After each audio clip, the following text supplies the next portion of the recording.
Pessoal, então vamos dar continuidade agora com a nossa segunda parte aqui, dano processual. A gente vai fazer a mesma situação, as perguntas vão sendo feitas no decorrer.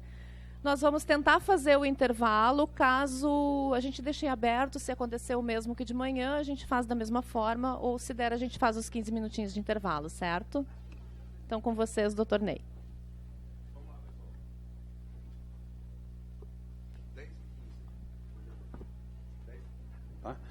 Está aqui já? Já botaram os slides? Será que já botaram? É sobre dano processual. Pessoal, vamos lá. De manhã nós vimos o que eu chamei de extracontenciosidade, né? Que é o debate a respeito da autonomia do direito à prova. Hoje nós vamos refletir um pouquinho sobre a intracontenciosidade na perspectiva da ética. Vamos debater aqui aspectos relacionados ao conteúdo ético do processo e as reprimendas que o sistema disponibiliza para serem usadas. Bom, cadê o minha... Obrigado. Ok, dano processual... dano processual e reforma trabalhista é o nome que tem se utilizado, dano processual, para expressar prejuízos processuais por violação ao princípio da eticidade. Então, eu queria primeiro iniciar dizendo para vocês que a questão da ética nas relações jurídicas é um princípio geral de direito, tá? Eu já disse de manhã que não importa a relação jurídica, todas são permeadas também pela eticidade.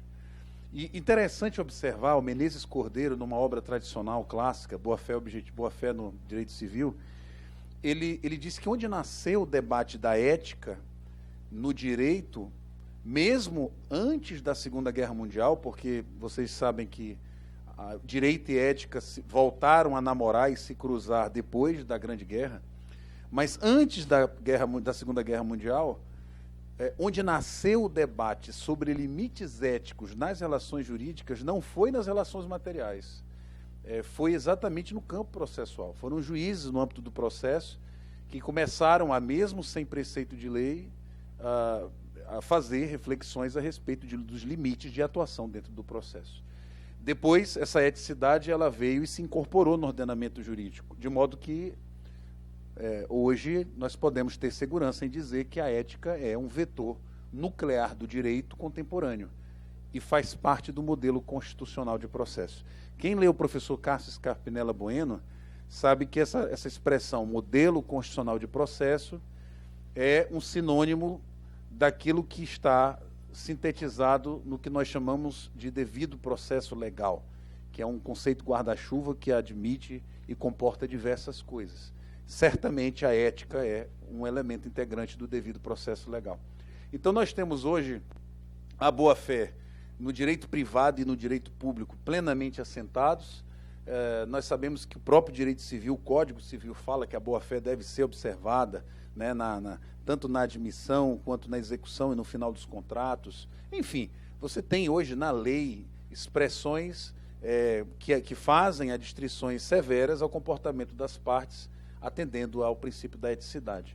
No campo do direito público, isso está muito forte no direito administrativo, direito constitucional e, claro, no direito processual, que é um ramo público. Então, nós temos aqui o artigo 5º, 54, diz que ninguém será privado da liberdade ou de seus bens sem o devido processo legal. Eu já disse que isso é um conteúdo complexo. Aliás, o professor Juan Pique Runoy diz que uma das modalidades do devido processo legal, que ele chama de devido processo leal, dando ênfase a que não existe um processo legal se ele não contiver cláusulas éticas. Então, isto faz parte, portanto, de uma matéria de ordem pública. Isto é de interesse da sociedade. Isto tem magnitude constitucional. Então, isso não é uma preocupação do juiz trabalhista, nem é uma preocupação do juiz de direito. Na verdade, é uma preocupação da nossa sociedade, que as relações jurídicas, inclusive as processuais, sejam pautadas no ambiente de boa-fé e respeitabilidade. Você vê também os 78, que a todos no âmbito judicial e administrativo são assegurados a razoável duração do processo e os meios que garantam a celeridade de sua tramitação. Ou seja, se nós primamos por um processo que deve ser célere e que deve ter uma duração razoável, isso significa que ele não deve assimilar dilações indevidas. E a ética, ou melhor, a violação ética tem sido interpretado pela doutrina e pela jurisprudência como uma dilação indevida, né? A velhacada, né? A malícia, a manobra, a artimanha, né? Isso tudo faz com que o processo perca não só quantitativamente no tempo, mas também na qualidade do que ele vai produzir a título de sentença. Aqui o CPC incorpora a ideia de boa-fé no artigo 5º. O artigo 5º do CPC, assim como todas as normas de abertura do Código de Processo Civil de 2015, são normas de sobredireito. O que são normas de sobredireito? São normas que se dirigem para todo o sistema jurídico. Esta cláusula de boa-fé do artigo 5º, que é uma expressão constitucional, né? A Constituição já o diz, nesses vetores que eu mencionei para vocês. Aqui nós só temos a materialização no processo civil de um dever de comportamento de boa-fé. Então, isto aqui, que qualquer um que participa do processo deve, não é pode, é deve, qualquer um, ele deve se comportar de acordo com a boa-fé. Isto é uma cláusula, ela é uma cláusula geral de boa-fé que se aplica para qualquer seara processual, e não apenas para a seara processual civil.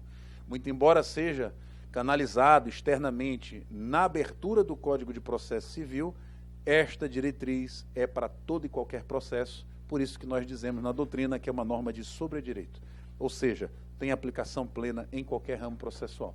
Então, esse início é só para demonstrar para vocês que a CLT, ao incorporar um capítulo próprio a respeito de boa-fé, eticidade, litigância de má-fé ou não, na verdade apenas se sintoniza de forma mais explícita aquilo que é um vetor inafastável do sistema jurídico atual. Tudo bem? Tranquilo? Então nós não estamos aqui fazendo, que coisa interessante, isso aqui é uma grande novidade. Não é novidade, até porque nós já aplicávamos litigância de má-fé e as reprimendas, mesmo sem ter isso agora na CLT. Já usávamos a CPC. Bom, vamos falar um pouquinho do CPC, até porque o que nós vamos falar do CPC se aplica praticamente ao processo do trabalho. Antecipando que, nesse particular, nós temos praticamente uma migração normativa. O que nós tivemos foi que o legislador reformista, ele pegou praticamente 95% dos regramentos do CPC a respeito de ética processual e simplesmente fez o aporte disso na CLT. Praticamente é isso.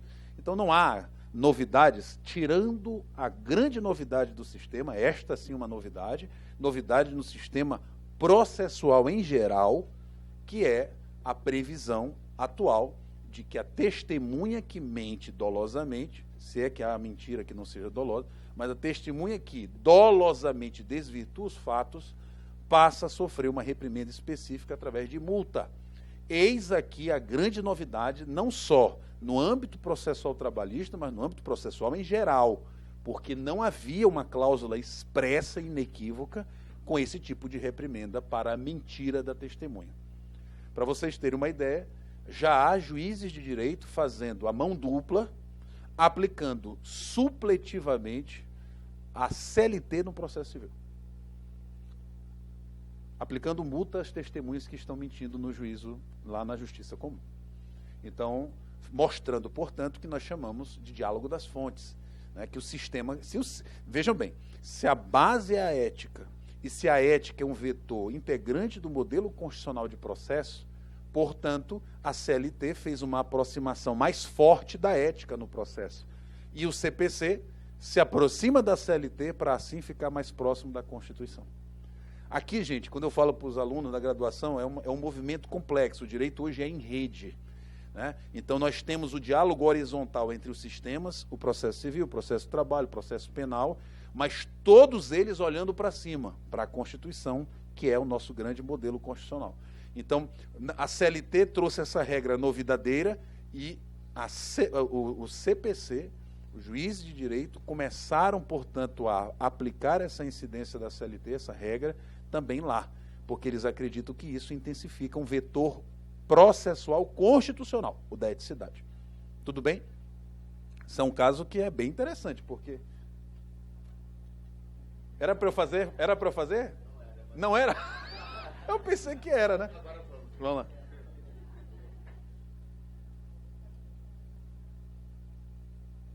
Eu não sou muito fotogênico não, mas de vez em quando não. Obrigado, amigo. Sim, vamos lá.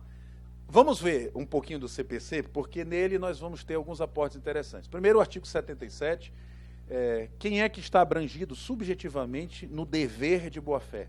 Todos. Máxima abrangência subjetiva, tá? Todos. Por isso que o código do CPC diz, além de outros previstos neste código, são deveres das partes, de seus procuradores e de todos que de qualquer forma participem do processo. Todos. O servidor, o juiz, claro, as partes, os advogados, o transeunte, a testemunha, o perito, o assistente técnico, todos estão debaixo do dever de boa-fé. Esse dever de boa-fé é presumido, né? Você não presume a má-fé, você presume a boa-fé. Me lembro de uma vez, um caso, que nós precisávamos ouvir uma testemunha que era surda, muda, né? E precisava de um intérprete, aquela coisa, faz um tempão, mais de 20 anos. E aí nós ficávamos na dúvida, poxa, tem que pegar compromisso de dizer a verdade, o intérprete, onde é que a gente arranja um intérprete? E tinha uma servidora na vara, que falava, ela sabia a língua, né, do surdo-mudo. Então, a coisa mais simples do mundo, né? Então, a gente chamou a servidora, você sabe, ela declarou que sabia, que tinha habilidade técnica, e por ser servidora pública, por si já porta. Mas mesmo que não fosse um transeunte, um da rua, que dissesse, eu sei fazer, entre aqui, meu camarada, que você está agora debaixo do dever de boa-fé, porque ele participa do processo. E ao participar do processo, você presume de que ele realmente está se portando e atuando dentro da máxima da boa-fé.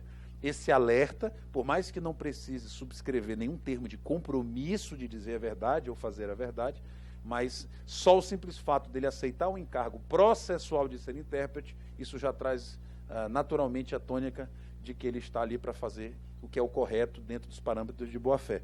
Então, todos que participam, e eu botei ali, terceiros intervenientes, MP, amicus curia. O MP pode ser litigante de má-fé? Claro. Por que não pode? Por que não pode? O juiz pode não vai ser litigante de má-fé porque ele não litiga, mas ele pode ser o autor de um fenômeno que se chama hoje de assédio processual. E pode, inclusive, gerar indenizações no âmbito da União. Tá? Então, se um juiz for muito chato daqueles que evita demais instruir, ele quer fazer o acordo e força o pessoal, constrange, vai para um lado, não, eu vou sair mais um pouquinho e tal, aí eu vou ali no meu gabinete e volto, doutor, não tem acordo, não, mas vai ter sim, aí vai para lá e volta, e todo mundo esperando, ele volta, e aí, saiu o acordo? Não saiu, doutor, não tem como sair acordo, não, mas vai sair sim, porque se não sair eu não volto e tal.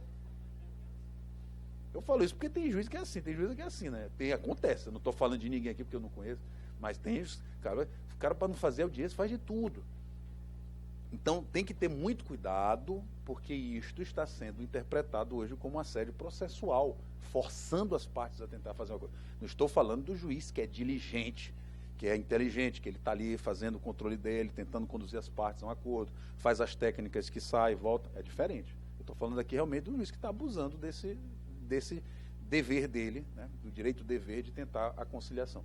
Então, todo mundo está envolvido. Avante, todo mundo já sabe isso. E o 77 vai trazendo os incisos, eu vou correr um pouquinho, porque eles são, na verdade, de aplicação já rotineira. Nós já aplicávamos isso, não tem novidade. Né? Esses mesmos dispositivos do CPC vão estar hoje agora na CLT. E nós já refletimos sobre eles e os aplicávamos. Expor os fatos em juízo conforme a verdade, não formular pretensão ou apresentar defesa quando ciente de que são destituídas de fundamento. Vejam que a probidade ela tem múltiplos, a abrangência objetiva múltipla, tudo. Não são só todos que estão debaixo da boa-fé. Tudo deve estar debaixo da boa-fé. Tanto que essa enumeração comporta praticamente tudo. Ó. Probidade na narrativa dos fatos. A parte não é isenta, tampouco imparcial. Ela tem uma visão parcial da realidade. Não pode confundir improcedência com má-fé. Então, muita gente confunde. O fato da pessoa não ter tido êxito probatório ou invocar uma tese jurídica que não convenceu o magistrado, não significa pressupor necessariamente que ele estava de má-fé. Não confundam. Então, a má-fé, muitas vezes, não está nem sequer ligada ao resultado do processo. A parte pode ganhar e ser litigância de má-fé. ela pode vencer no pedido, mas ter sido litigante de má-fé. Então, uma coisa não está relacionada à outra. Então, nós temos que ter cuidado. O fato de você exigir vínculo de emprego e não conseguir comprová-lo através de provas, isso não significa que você tentou fazer uma postulação ímproba. Muito pelo contrário, é fruto da técnica processual. Você pode não ter tido êxito técnico. Ponto. Paciência. Então tem que ter muito cuidado. A narrativa dos fatos é parcial. O Michele Tarufo fala das narrativas. Cada um traz sua narrativa, sua visão de mundo, a sua percepção, o que lembra. Isso faz parte. Faz parte. Você trazer a realidade e selecionar dimensões que lhe são favoráveis. Isso está dentro do jogo.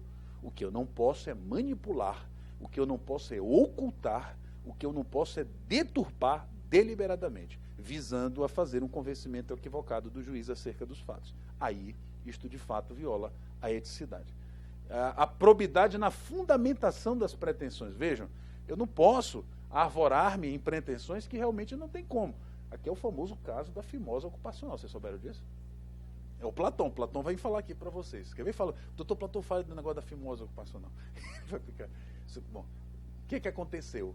Foi uma ação que o Platão pegou, que o autor dizia que pegou fimose porque ele era motorista de ônibus. Então, se você não sabe o que é fimose, bote no Google, você vai saber que não tem nada a ver uma coisa com a outra. Né? A fimose é uma... não tem nada a ver. O cabo não fica com fimose porque ele tá pegando... Eles querem o calor do motor.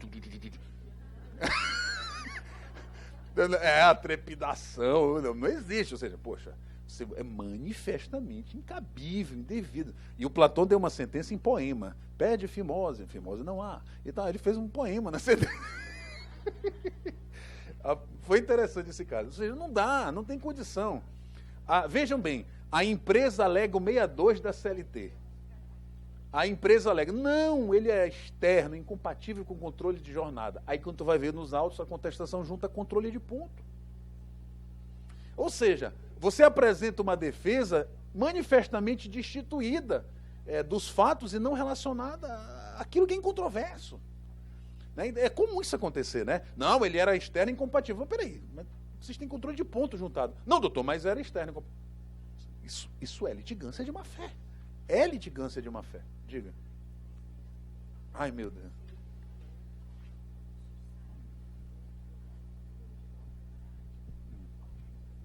Ela, não pode, ela falou antes do microfone. Pode continuar. Eu acho muito delicado, porque tem advogado muito mal preparado. E aí não é má fé. E como dizia o desembargador Ricardo Gelling, às vezes é um defeito de nascimento. Sabe? Então, aí não dá. Mas aí é que tá, vejam. Vamos antecipar um debate. Não adianta nem mandar emendar, o advogado continua o mesmo. A litigância de má fé está relacionada ao subjetivo ou ao objetivo? Ela demanda intenção ou ela demanda simplesmente condutas incompatíveis? Esse é um ponto. Ou seja, a litigância de má fé demanda que eu averigue a dolosidade, a intencionalidade, ou basta que dos fatos objetivos demonstrados nos autos, eu deduza que o comportamento viola o princípio ético processual. Este é um ponto muito importante. Tá? São as teorias subjetiva e objetiva. Então, assim, quando você diz assim, olha, infelizmente há uma falta de preparo técnico, não há uma intenção, mas simplesmente uma falha técnica. Mas aí é que está. Se você partir da teoria subjetiva, você não dá litigância de má fé, porque não houve intenção. Mas se você partir para a teoria objetiva, este elemento é de somenos importância. O que importa é a conduta incompatível entre alegar 62 e juntar cartão de ponto. Sim. Aí é o famoso erro em eligendo. Aí é o famoso erro em eligendo. Mas aí você dá uma pedagogia, o cara escolhe então outro patrono, porque na hora que ele começar a ser condenado, ele vai dizer, peraí, então...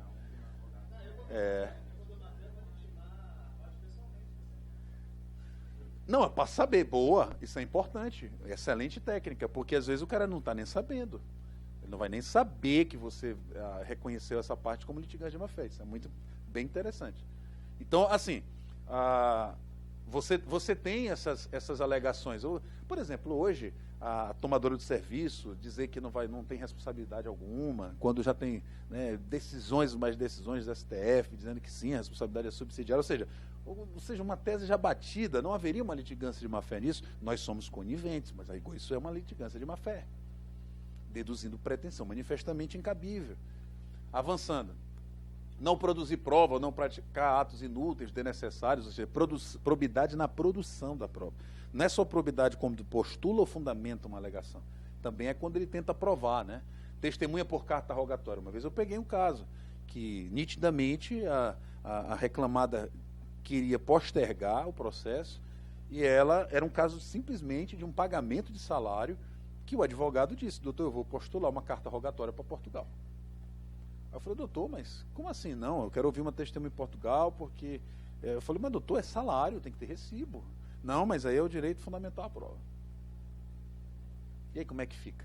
Entendeu? Então, eu não estou dizendo que não possa se deferir ou indeferir, porque até porque na época eu não tinha isso, mas hoje não tem problema. Qual o número dela, doutor? Ligaria na hora e a gente ouviria a testemunha. Né? Então acabou, mas na época não tinha isso. Eu indeferi, tá? Com base na duração razoável do processo e na condição de que o recibo, o salário se paga primariamente com recibo. Excepcionalmente. Eu fiz esse indeferimento porque eu conjuguei com outros fatores e percebi que isto era uma sacada para postergar o processo e, né, atrapalhar o trâmite do processo. Mas tem que ser uma coisa muito bem fundamentada, não pode ser achismo, né? Tem que ser uma coisa bem fundamentada. Então, exame pericial que nada constata, cuidado, às vezes... como é que fica essa situação? O cara chega todo entrevado lá, coluna machucada: doutor, isso aqui é doença ocupacional, aí a perícia vem dizendo: não tem nada. E aí? Como é que fica? A gente tem que ter cuidado. Às vezes, por exemplo, o perito não certifica a existência da enfermidade no gravame que o autor disse na inicial, ele exagerou. Às vezes, a sensibilidade dele está aflorada, mas não quer dizer que ele não tenha dor. A outra é ele dizer na petição inicial que está imóvel, né, está sem condições de andar, e a perícia falar que ele nunca teve esse tipo de problema. E isto é um indício sério de violação do conteúdo ético do processo. Vai. Mas olha, vou dizer para vocês uma coisa. Eu já fiz um caso que o cara disse que não se movimentava, chegou de cadeira de roda, e o reclamado, na hora, puxou o celular e disse: doutor, é constrangedor, mas assista esse vídeo. Foi ele chegando no fórum hoje. Ele veio andando. Desceu do carro e tal. Todo serelepe, todo faceiro. Puxou a cadeira, sentou e veio. Doutor, eu quero desistir da ação. Não. Agora já foi. Depois a gente vai ver um caso aqui que eu vou falar para vocês se o acordo pós-violação ética anula a multa por litigância de má-fé. Né? Ou seja, já violou a ética. Eu quero fazer um acordo. Ah, tá bom, vamos fazer um acordo. Tá. Vamos ver se é possível. Bom, avançando aqui. Cumprir com exatidão as decisões judiciais de natureza provisória ao final, não criar embaraços à sua efetivação, óbvio.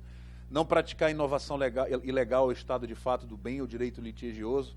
Aqui dá para enquadrar a alteração do local ou maquinário objeto da perícia. Vão fazer uma perícia, maquiam, né, mexem na coisa, tentam ludibriar o perito. Isso tudo está aqui dentro. Declinar no primeiro momento em que lhes couber falar nos autos. Aqui, questão de endereço, fornecimento de endereço. Enfim. Essa inspeção judicial e o uso do telefone celular, tem um caso interessante de um amigo. Ele decidiu fazer uma inspeção judicial e disse aos advogados: doutores, como medida de cooperação processual, rogo aos colegas, não determinou nada. Então, peço aos colegas que, como medida de cooperação, desliguem os celulares, porque se os celulares forem manuseados no trajeto, desde este momento até o local, este fato vai ser interpretado como contrário aos interesses de seus clientes. Ponto. Quem quiser o celular, usa.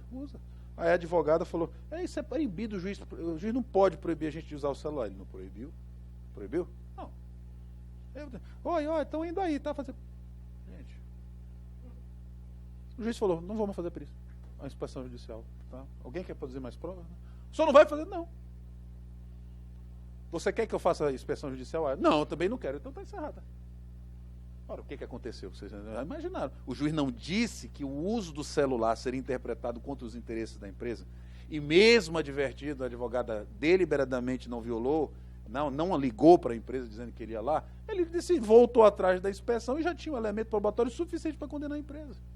Porque ele tinha feito a penalidade, ele tinha escrito a penalidade para aquele tipo de ato. Então tem que ter muito cuidado.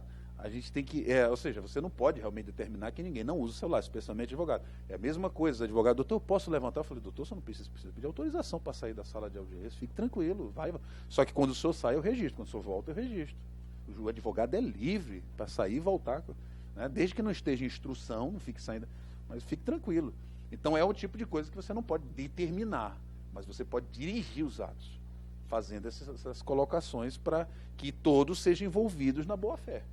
Ora, se eu digo, não use o celular, e você, sem justificativa, pega o celular e usa, você está realmente praticando um ato, uma conduta que afronta esse elemento ético colocado no processo naquele momento. Sem justificativa, doutor, eu estou com uma criança que está no hospital, é minha filha, por favor, eu vou atender. Por não, tá. Bom, a pessoa séria, um advogado sério mesmo não faz esse tipo de coisa, isso é verdade. Um advogado sério não faz esse tipo de coisa. O cara sério faz como eu já vi muitas vezes. Quando o reclamante começa a dizer coisas diferentes da que estão na inicial, muito diferentes, excelência, pela ordem, pô não, gostaria de renunciar a meus poderes, eu estou me retirando, passa o registro, por favor. Porque ele se preserva, que é para não parecer que foi ele que tentou. Eu já vi um advogado em Belém seríssimo, que ele se preocupa com a imagem dele. Falei, excelência, o reclamante não me disse, disse outra coisa, eu gostaria de renunciar aos meus poderes, eu passo a palavra a algum colega que está assistindo, se quiser assumir, alguém quer? Não, ninguém quer. Então, excelência, eu estou me retirando, registro em ata. Acabou.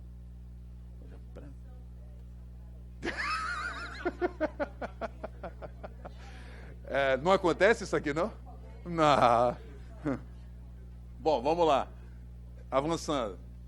Considera litigante de má-fé, a gente já viu aqui, né? Deduzir pretensão de defesa contra texto expresso de lei ou fato em controvérsia, alterar a verdade dos fatos, usar do processo para conseguir objetivo ilegal, opuser resistência, cuidado, gente. É porque isso aqui, puxa, dá tanta coisa para a gente discutir. Os juízes novos, muito cuidado. Porque é o seguinte, uma empresa muito recorrente, muito acionada e que sempre aparece para contestar.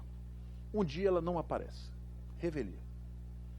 Vocês têm que ter assistentes de secretários de audiência muito afinados, muito atentos.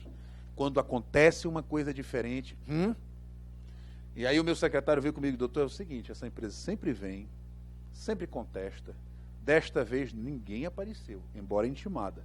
Pois não, a causa é de 2,5 milhões de reais. Você já sabe, né? É jogada. Então, qual era a situação concreta deste caso? Que nós captamos na hora.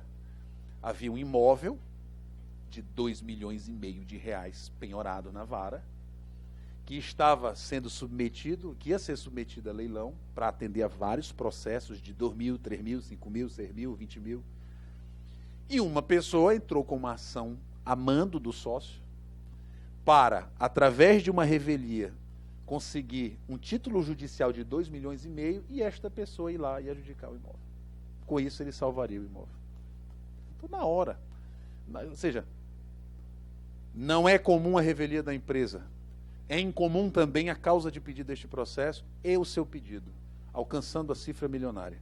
Este juiz é sabedor que aqui há um imóvel. Intima-se o Ministério Público, transfere-se a sessão. Acabou. O Ministério Público vem dizendo, há fortes indícios de fraude, extingue o processo sem resolução do mérito, pelo forte indício de que há conluio. E o cara que recorra. O tribunal que diga para eu julgar, porque dizendo... E era verdade. É realmente um conluio. Então a gente tem que ter muito cuidado.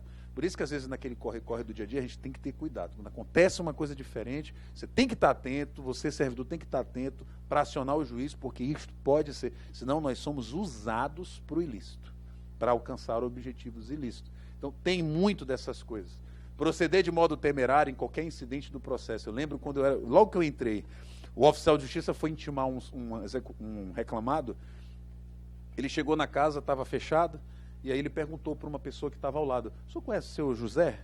Que era o reclamado, ele falou, o seu José? Sim, o seu José, olha, não aparece aqui tem uns 3 meses, acho que o seu José foi embora. Aí o oficial, como é o seu nome? Marcos. Tá bom, Marcos, me dá aí, tá, não sei o quê. Quando ele está saindo, uma pessoa fala, ei, José! Aí ele, não é Marco? Ele falou, não, Marco não, aquele é o seu José. Ele mora onde? Aí essa casa que o senhor acabou de sair. O reclamado se passou por outra pessoa e disse, não, ele nunca viu. Isso aqui não aparece até meses aqui. Foi para ali, ó. Gente, aí o oficial certificou tudo. A outra foi o oficial. Eu sempre falava para os meus oficiais de justiça, certifique. Veja bem, não é linguarudo. O oficial não é um linguarudo, ele é a mão do juiz, né? Longa mão, né? Longa línguas. Né? Longa língua. Mas ele pode, tem que... Então, doutor, é o seguinte, o que foi que aconteceu? Quando eu intimei o reclamado, ele mandou o senhor para aquele lugar. Eu falei, certifique. Mas, rapaz, cara, tem que respeitar a autoridade. A gente não é linguista, a gente é justiça. Não, não pode. Pode ser em audiência. É verdade que o senhor me mandou para aquele lugar? Não, é verdade que o meu oficial não mente. Excelência, que o reclamado se retrata, pede desculpas e tal. Realmente foi um momento que a cabeça estava quente. Pô, não, vamos continuar a audiência. Só aquilo já deu a pedagogia para o cara. Respeitar a autoridade. Tem que respeitar o oficial de justiça. Tem que respeitar a justiça. Não pode. E tem a dor de cabeça daí ficar chateado, não tem problema. A gente não quer que ninguém receba um oficial de justiça dando um cafezinho. Mas também não pode passar da ética. Então, quando ele desrespeita o oficial de justiça, também desrespeita o juiz. Se for para o oficial de justiça, não, para o oficial de justiça pode. Claro que não. O oficial de justiça representa o judiciário. Se ele distrata o oficial, também viola a eticidade.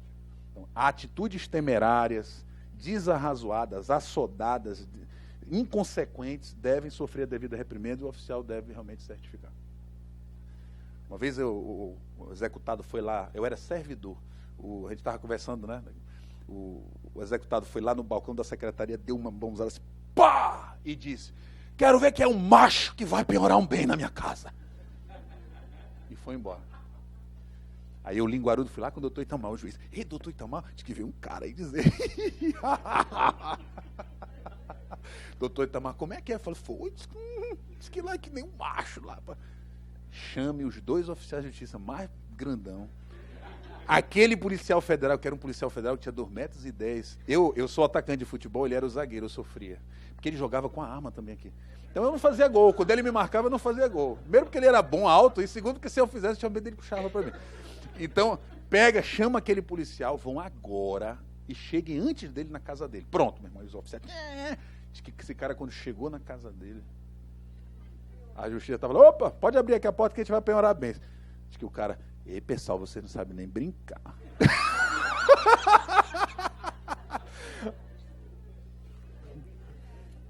Olha, essas pequenas atitudes, isso fica conhecido na cidade inteira. Olha, tem um juiz lá, o doutor César, brinca com ele. Brinca com ele. No instante, o pessoal, olha, diminui até a quantidade de testemunha mentirosa. Pense que não. Você dá uma de doido numa audiência, pá, pega a testemunha. Durante 20 dias não tem mentira. Dá uma aliviada. Depois, se tudo fizer, outra continua. Avançando. Interpuser recurso. Já disse aqui que a boa-fé se presume, a má-fé nunca se presume má-fé. Nunca se presume. Presume-se a boa-fé. Presume-se a lisura, presume-se, se não tiver nenhum indício forte contrário, eu não posso nunca presumir que a parte está mentindo, que ela está desonrando, que ela está de malícia. Pelo contrário, a gente presume sempre que ela está falando a verdade. É com base nesse tipo de argumento, por exemplo, que eu aceito quando uma testemunha diz, doutor, a minha testemunha não veio porque eu não tive dinheiro nem ela para chegar aqui.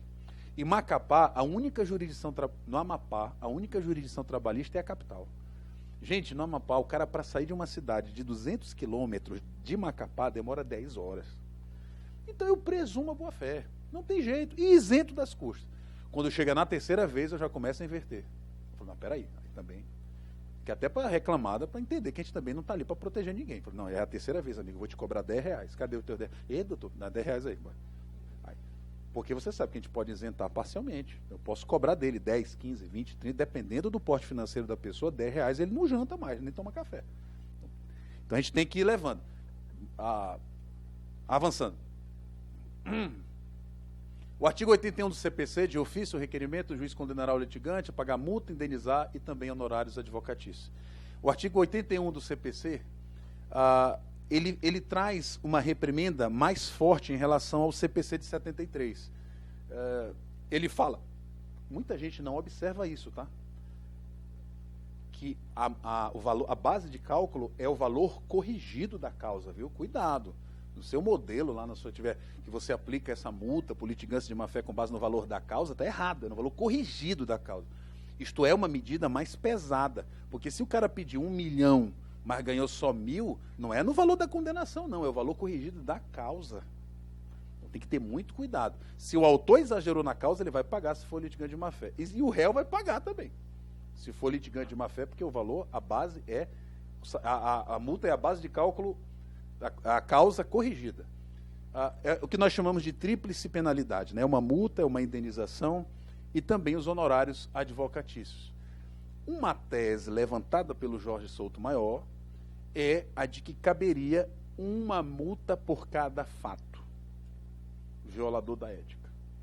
Então, se o cara manobrou um documento, manipulou um documento, uma multa. Se o cara em juízo falou e alterou a verdade, outra multa. Então, elas se cumulariam. Eu, particularmente, embora a doutrina e jurisprudência não convalidem, acho uma tese razoável. Porque entre você, um que viola uma regra e outro que pratica 3 violações, esse que praticou 3 deve ter uma reprimenda mais pesada. É a proporcionalidade. Então, me parece uma medida, embora jurisprudencial e doutrinariamente, de fato, não se entenda dessa forma. Se você praticou 1 ou 4 violações, a rigor, a doutrina e a jurisprudência majoritárias dizem que cabe apenas uma multa, apenas uma indenização e apenas a questão dos honorários. A questão dos honorários, essa indenização, indenização por dano material apenas ou pode moral também?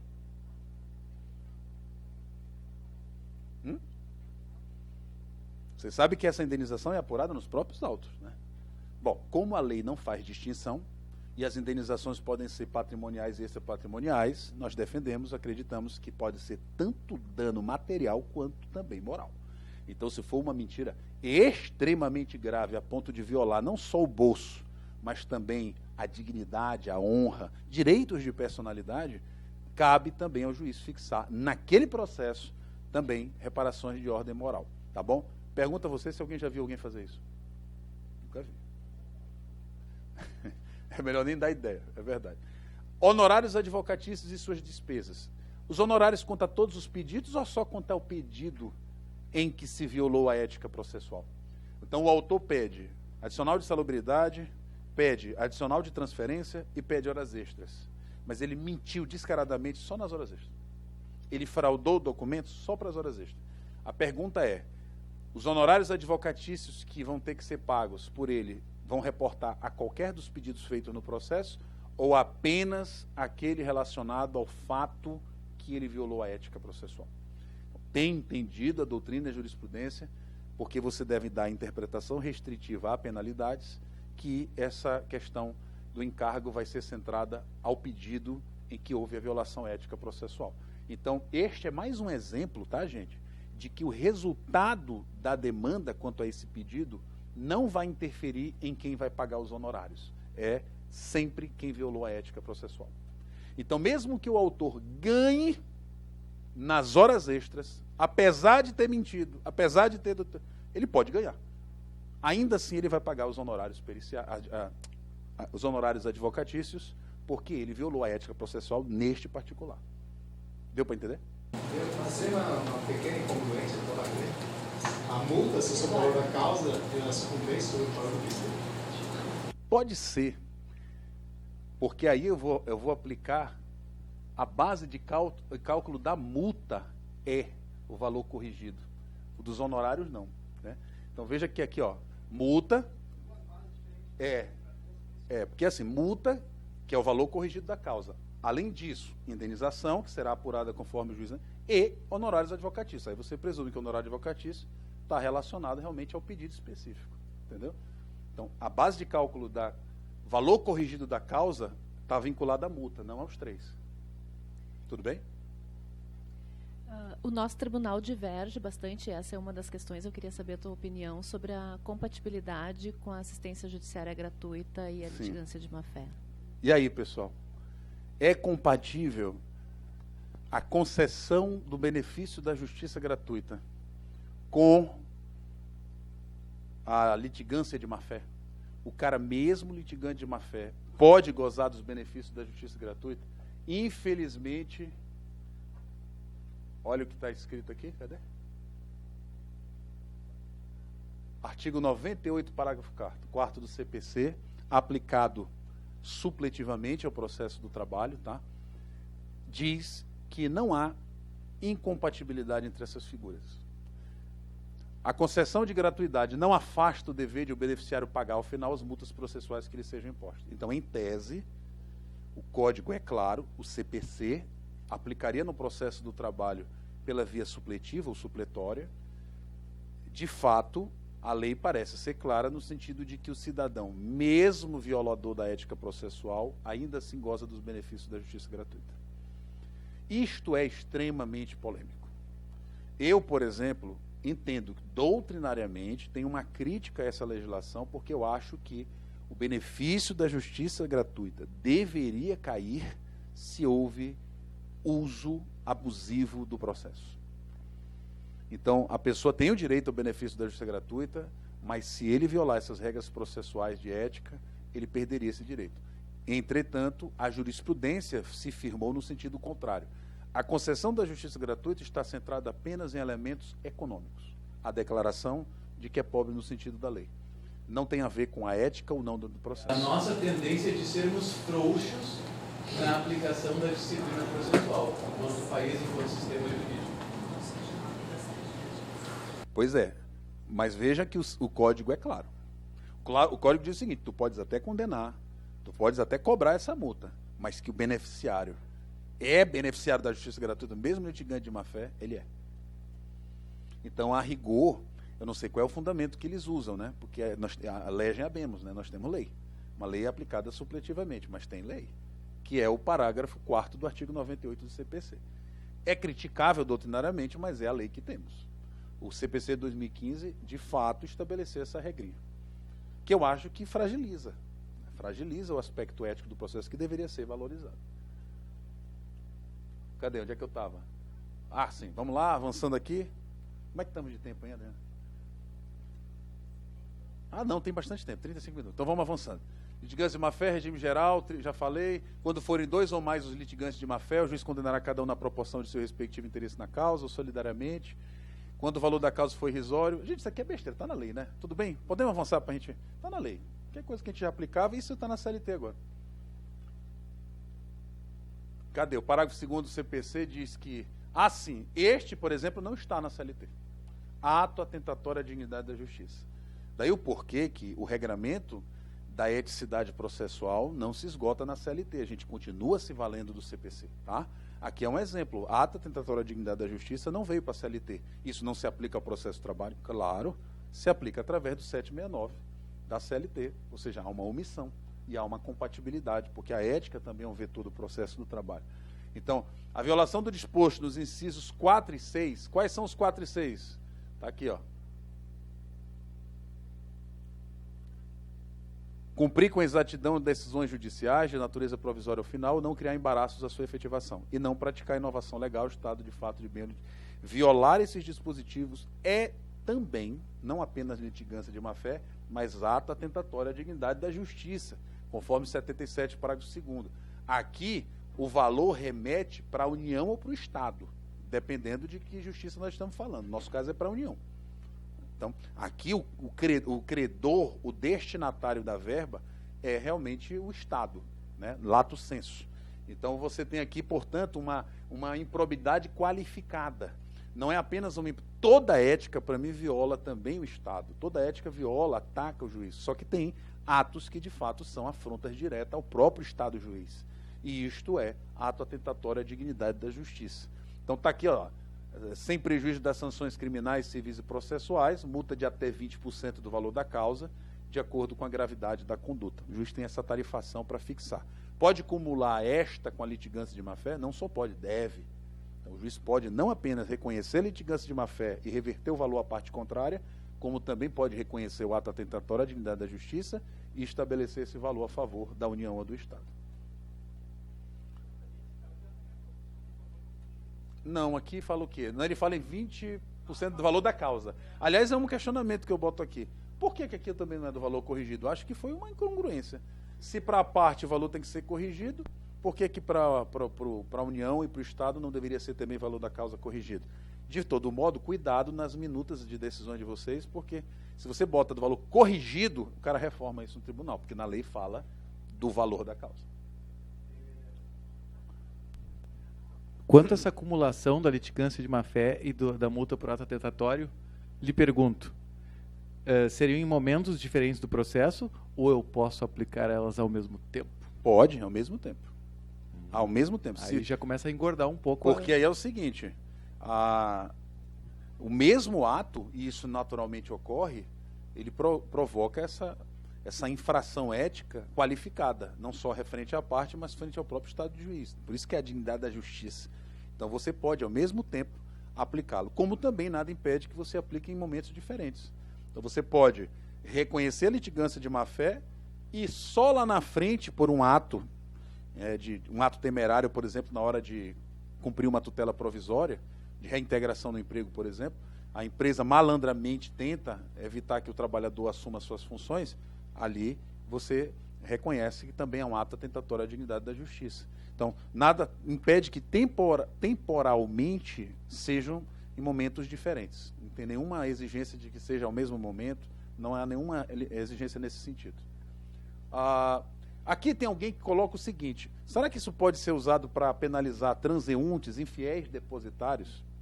Então você sabe que o infiel depositário, infelizmente, aqui foi um elemento de esvaziamento ético profundo quando o Supremo erroneamente, me perdoe a minha liberdade de cátedra, erroneamente, entendeu que não pode mais prender também o infiel depositário.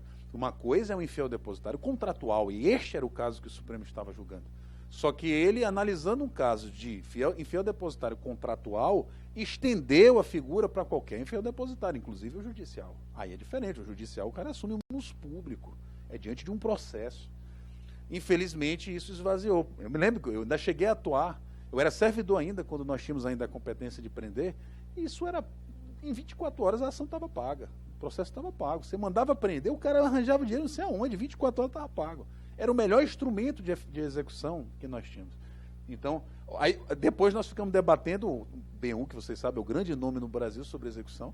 O que a gente aplica ao fiel depositário, ao infiel depositário? Uma das possibilidades é essa multa por ato atentatório de dignidade da justiça. Olha, se eu digo para você cuidar do bem e me entregá-lo em condições de uso, e você vende o bem na maior cara de pau, ora, tu pode não ser o executado, pode ser só o fiel depositário, mas você, eu ia dizer a Bíblia, né?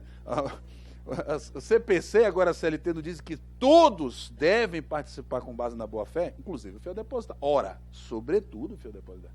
Então, cabe a ele também, tá? Aqui cabe. Quando ele causa embaraço à efetividade do título judicial, ele está resistindo. E aí, temerariamente, quando ele vende sem autorização do juiz o bem penhorado. Vocês estão acompanhando? Então, é possível, sim, aplicar ato atentatório à dignidade da justiça frente ao fiel depositário, ainda que ele não seja executado. Aqui vocês fazem isso? Eu acho que... alguns aplicam. Pode ser, cobrar dele, exatamente. Enfim, avançando. CLT. Bom, a CLT, gente, o que nós vimos aí para o CPC praticamente se aplica aqui para a CLT, tá? Tudo que nós vimos ali, tirando essa besteirinha aqui, ó, que agora fala reclamante e reclamado, né, em vez de autor e réu, na verdade adaptando ao processo de trabalho, e aqui no parágrafo 2º do 793C, é uma mera migração, tá, do CPC para cá. São esses dois pontinhos que mudam. Quando ele fala que quando o valor da casa for irrisório ou inestimável, a multa por litigância será em até 2 vezes o limite máximo dos benefícios do regime geral, que é até um pouquinho maior que o do CPC. A gente no livro, na reforma trabalhista, dá 11 mil e pouco, no CPC esse limite é de 9 mil, ou seja, a CLT foi até um pouco mais rigorosa. Tirando essas duas besteiras, é tudo a mesma coisa. Agora, tem discussões a se fazer, claro, vamos lá. Somente a partir de agora haverá reprimenda, litigância ímproba no processo do trabalho? Não. Tranquilo, né? Nós já fazíamos isso e continuaremos a fazer, só que agora temos o instrumental direto da CLT. Litigância de má-fé, pouca aplicação, é verdade. Sancionamentos a litigância de má-fé são raros no cotidiano forense, especialmente no âmbito recursal. E aqui eu boto uma reflexão. Em que medida a impossibilidade de apenar advogados contribui para esse estado de coisas? Essa impossibilidade de nós condenarmos solidariamente o advogado, em tese, faz com que muitas vezes você reflita, poxa, eu vou condenar a parte sabendo que o erro é técnico do advogado, foi o advogado, e aí isso faz com que a gente recue muitas vezes nas reprimendas, e eu acho que esse recuo é equivocado.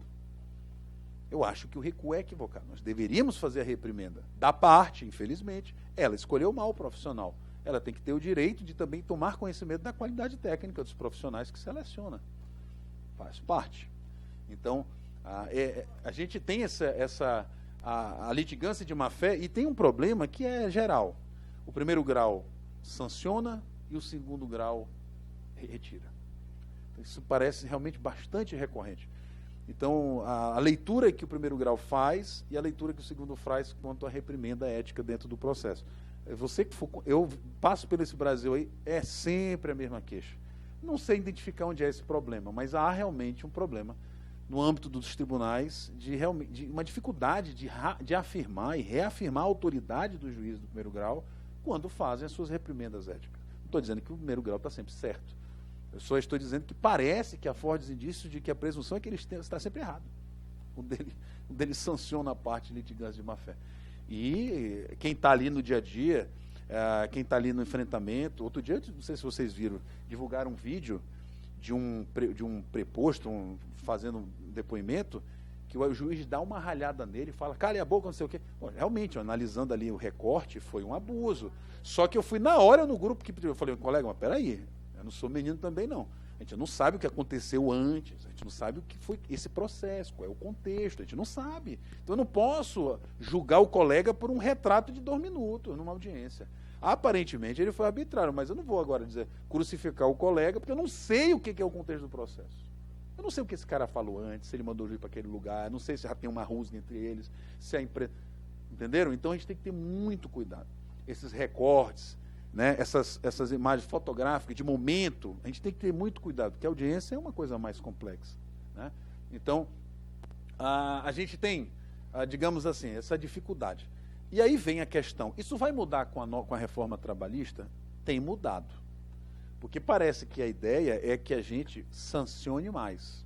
Essa ideia da reforma trabalhista de que a Justiça do Trabalho é uma mãezona e todo mundo vem para cá, né, mesmo que não tenha direitos, parece que alguns colegas assumiram essa ideia e decidiram agora sentar a puia nos trabalhadores. Aí não está certo também. Aí é uma questão, ou seja, tanto está errado quem nunca aplicou, como está errado quem agora diz que vai aplicar sempre. Não é por aí. Senão banaliza a figura. Você tem que aplicar quando deve ser aplicada. Quando realmente você tem convicção e, fundamentadamente, puder demonstrar isso convincentemente que a pessoa violou a ética do processo. Então, a partir de agora, então, no início teve colega julgando, por simplesmente julgar improcedente, dando a litigância de má-fé. Porque agora a CLT exigiu uma reprimenda pedagógica. Não existe isso. Onde é que está escrito na CLT que o juiz agora deve fazer reprimendas pedagógicas aos litigantes na Justiça do Trabalho? Não está escrito isso. Então, parece que a legislação é a mesma, só migrou para a CLT, mas existe um espectro de mentalidade aí que está querendo nos arrebatar, né? Para a gente ser mais rigoroso. Então, é complicado isso. Tá? Então, me parece que a gente não pode perder o tino, o equilíbrio. Nós temos que julgar com imparcialidade, com justiça. Nenhuma pressuposição ideológica deve nos dirigir. A gente não deve partir do pressuposto que o trabalhador é sempre coitadinho, nem é sempre malandro. E a mesma coisa para o empregador. Nem nunca ele é coitadinho, nem nunca malandro. Então a gente tem, como juiz, partir do pressuposto que ambos são parciais e eu tenho que ter muita atenção. Né? Eu já li várias iniciais que eu falei, que absurdo! Eu vou fervendo nessa audiência. Aí vem a defesa, né? Meu Deus, olha, pior que a empresa tem razão. Não acontece isso, sabe? Você tem que ter muito cuidado para não, né? Para na hora você não ir afoito e não... Avançando. Mudará algo? Não sei. Agora vejam bem, o novo regramento seletista é exaustivo? Não, já falei que o ato atentatório à dignidade da justiça. Outra regrinha, aquela que diz que as partes devem agir com urbanidade ilanesa, educação, não está na CLT isso, mas isso quer dizer que não se aplica ao processo de trabalho? Claro, aplicação supletiva, tá? Do artigo 77 e artigo 78 do Código de Processo Civil. Então, quando o advogado ou a parte usa linguajar inapropriado, chulo, ofensivo, o juiz tem o dever de advertir. Olha, doutor, queria lhe advertir que o senhor deve tratar com urbanidade a testemunha, a parte, o seu colega, este juiz. Então fique advertido, tá? Realmente. E advertido de quê? De que pode ser cassada a palavra. Porque isto é aspecto ético. Escrever. Outro dia você vê umas petições aí que o cara diz assim: Excelência, o senhor parece que não lê minhas peças, parece um cego. Manda arriscar. Se for no PJE, o colega disse que dá até para tirar. Tira a peça. Certifique a essência da petição e tire do processo a peça. Pode. O que você quer mesmo? O deferimento do alvará? Ok, mas chamou o juiz de burro. Então, extrai a peça, elimina a peça do PJE e certifica a essência do pedido dele. Defira o pedido. E fica divertido que a próxima vai responder. Quando a gente não sabe o que fazer, a gente pode responder todas as questões, né, as repercussões jurídicas possíveis e inimagináveis. Depois a gente pensa o que é. Avançando. Condenação de advogado. Pode. Vejam bem, não estou dizendo que é a minha posição, mas a gente até no livro da Reforma Trabalhista levanta essa bola. O CPC, que é de 2015, veio e manteve a regra de que o advogado, ele responde, pode responder solidariamente, ele pode responder por ato temerário, mas em ação própria. E lá o artigo 32, parágrafo único do Estatuto da OAB, diz que o advogado responde desde que haja apuração em ação própria. Então, são regras, infelizmente, como é que a gente fala? Aqui nós vemos claramente que o legislador, fugiu a palavra agora que eu ia falar, protege uma categoria corporativista. Houve um corporativismo aqui muito grande, tá? Que não deveria. Mas a grande questão é, pode condenar mesmo assim? Então vejam, uma tese é de que a CLT não migrou 99% das regrinhas do CPC para a CLT, e uma das regras que ele não migrou foi essa. Vocês entenderam? Há uma omissão ou silêncio eloquente? Diga. Mas tem no Estatuto da OAB a Sim. previsão também, né? Tem e no é a estatuto. legislação anterior. Só que se é tão importante, é importante, o CPC reafirmou. Por que a CLT não reafirmou? Eu sei que eles não lembraram disso, né? Mas, bom, enfim, de um debate. Ou seja, o CPC trouxe, se a CLT não trouxe, é porque aqui no processo do trabalho a ética é mais importante, que é verbo e alimentar, e a assimetria. Entre as partes, se o advogado contribuir temerariamente para isso, aqui seria diferente. Veja bem, eu estou levantando uma tese. Tá? Então, em tese, a CLT não trouxe essa regra, seria, portanto, um silêncio eloquente, logo, caberia a condenação. Agora, mesmo que se entenda que não cabe, eu acho que há possibilidade, sim, de nós condenarmos nas situações teratológicas, absurdas, extremamente grosseiras. Exemplo, isso aqui foi um caso público, numa cidade do Pará, 2 advogados se uniram, ingressaram com 300 e poucas ações trabalhistas, lá o local era muito assoberbado, a pauta era mais de 1 ano, eles ingressaram com as ações e pediram antecipações das sessões inaugurais porque tinha um acordo. Os juízes atarefados, meu amigo, graças a Deus, pode antecipar tudo. Chegaram lá, a empresa chegou com preposto, assinaram o acordo. Doutor, os trabalhadores estão em outro lugar e tal, não podem vir, não tem problema, todo mundo tem um boleto. Depois se descobriu que não havia nenhum trabalhador, que as procurações eram falsas e que havia um conluio entre os advogados e o preposto da empresa para dividir o dinheiro. Isto foi um caso que foi descoberto, virou um assunto polêmico, ações rescisórias, todos os acordos foram por ação rescisória rescindidos, anulados, e no TST houve uma discussão a respeito da condenação desses advogados solidariamente como litigantes de má-fé. Infelizmente venceu a tese de que não havia possibilidade de condenar. Para mim, era um caso que cabia, porque os advogados confessaram Então, veja bem, eu vejo na perspectiva teleológica dos objetivos da lei. A lei de introdução às normas do direito brasileiro diz que a gente deve atentar aos fins sociais. Qual é o objetivo do legislador ao estabelecer a regra excessivamente protetivista, mas está lá, é uma regra, de que, em face do advogado, ele precisa de uma apuração em ação própria para ser condenado. Porque lá nessa ação própria vai haver uma apuração e um contraditório e uma ampla defesa, não é isso? Agora vejam bem, se num caso concreto eu tenho uma confissão do advogado, que apuração vai se fazer? Vocês entenderam? Então a gente tem que ver numa perspectiva mesmo de finalidade, a finalística do direito.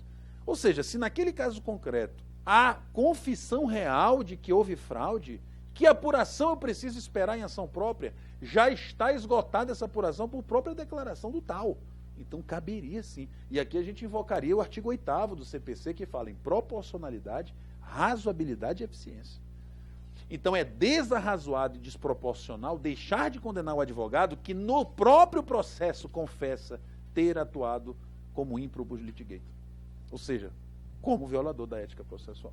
E isto, repito, é em caso muito extremo e excepcional, mas é possível sim. Professor Ney, tem precedentes persuasivos, claro, conflitantes aqui no nosso tribunal. Houve 3 turmas diferentes, no caso de um famoso escritório de advocacia aqui da capital, que eu acho que foi da vara do doutor Eduardo Viana Xavier, 23ª, eu acho, né? Que certificou, quinta, tá. Certificou que, não, era 23 processos, lembro porque eu usei também a certidão dele, porque o mesmo escritório tinha processo lá comigo. Todos os processos eram iguais. Todo mundo era 12 horas de jornada. Né? 12 horas ou mais, só mudava os nomes das partes. Podia ser balconista, podia ser padeiro, podia ser operador de indústria, podia ser jogador de bolinha de gude, qualquer coisa. Era 12 horas de jornada e os outros pedidos também eram mais ou menos iguais. Daquela petição toda se tirava 3, 4 pedidos que realmente eram do caso concreto. Então ele se deu conta disso, o colega certificou e daí ele aplicou em 3, 4 casos a condenação por litigância de má-fé solidária, o advogado, com base, eu acho que no caput ali do 77, se não me engano, que menciona os advogados, do CPC, ainda não tinha reforma trabalhista, né? E teve 3 turmas do tribunal que acolheram a condenação solidária do escritório de advocacia. Eu tive 2 meus em que eu com o mesmo fato,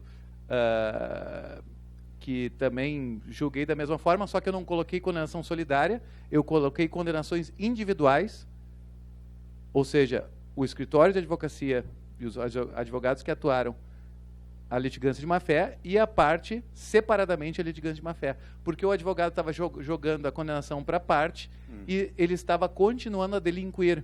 Sim. Eu mostrei as datas, né? Sim. Que ele já tinha sido condenado, transitou em julgado 3 ou 4 ações contra o escritório e eles não deram a mínima bola, continuavam ajuizando ações idênticas. Sim.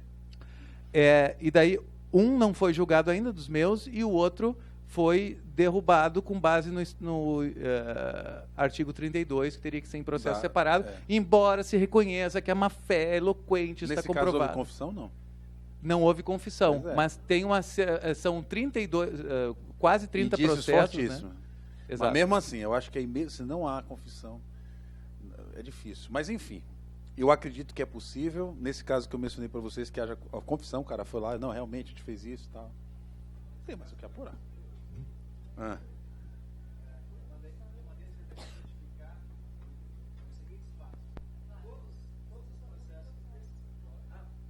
Ele tá ali, né?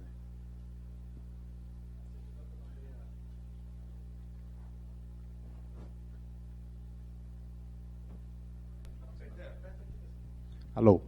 A certidão que a Secretaria fez, por minha ordem, foi todos os processos da vara desse escritório, todos as empresas, todos os réus, ou seja, do ramo desde hospital até indústria, comércio, e qual a jornada alegada cumprida pelo reclamante em todos os processos. Então foi certificado que tem 30 processos na vara. com 10 empresas diferentes, com reclamantes de atividades diferentes. Em todos eles, o reclamante faz 12 horas por dia, segunda inicial. Eu apliquei má-fé para o advogado também. Se eu não me engano, em um processo foi mantido para o advogado. Nos demais foi retirado. Ficou só para... Acho que tem que tomar... tem que tomar uma atitude. Tem que tomar uma atitude, né? E exatamente. Se você tem convicção de que há realmente a violação ética, tem o ato temerário, a gente não... Não, a certidão é do servidor, né? O servidor fez a certidão, mas eu estou falando... A confissão que eu falo é do próprio advogado, né? Que não tem. Né? Ele não falou que no momento que ele fez o... Avançando. O que mais aqui? Momento de aplicação da... A legitimidade de prestação própria, quem? Boa pergunta. O que vocês acham? A gente manda para o AB? É a União, né? É verdade. Agora, veja bem. Quando a gente... eu não sei se existe... Quando a gente manda para a OAB, no máximo sai lá uma advertência para a pessoa, e quando sai, né? Ali fica... Eu nunca vi. Será que existe uma ação? No máximo, o advogado da parte contrária, e que a parte contrária tenha sido extremamente prejudicada, mas dificilmente... É verdade. É verdade. Bom, qual é o momento de aplicação da reprimenda ética processual? Cuidado. Tem gente que pensa que é só na sentença. Não é.